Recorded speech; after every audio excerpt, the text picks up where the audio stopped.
Adobe is the company that makes software for creative people, like Photoshop, Illustrator, and Premiere. Okay, that's good. Okay, and then next we're gonna have this.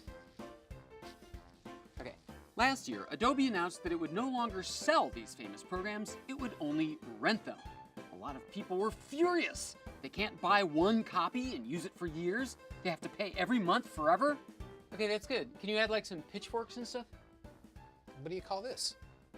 Yeah, I know, but like lots of pitchforks. And by the way, you don't talk in this.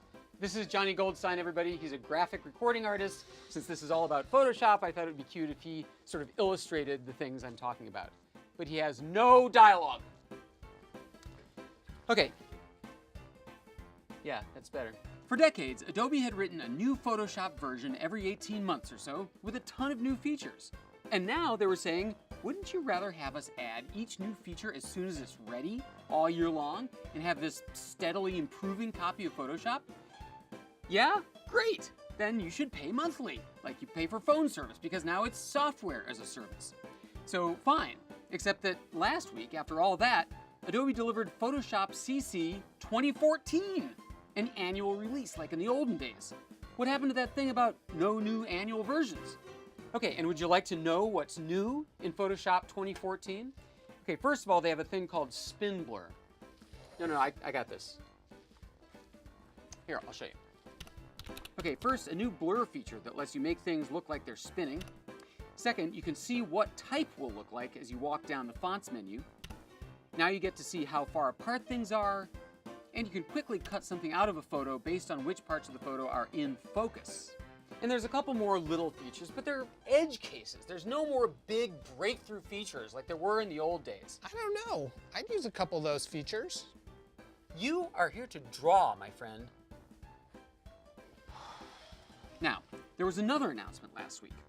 Adobe is permanently dropping the monthly price for Photoshop and Lightroom to $10 a month.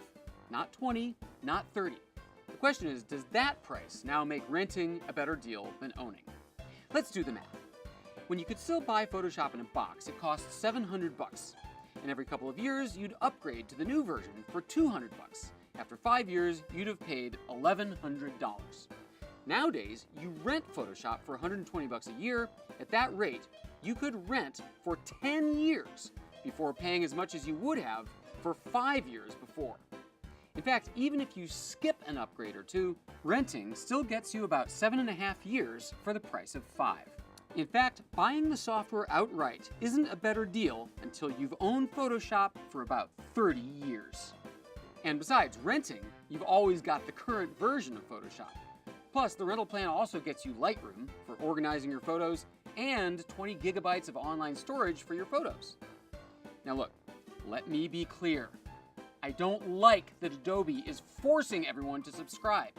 You should be able to buy the software if you prefer.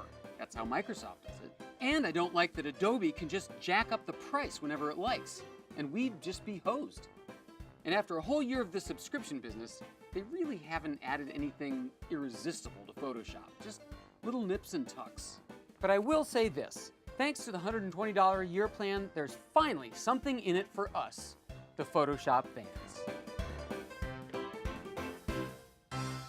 Nice. Yahoo! Thanks, man. That was great. Who's this supposed to be?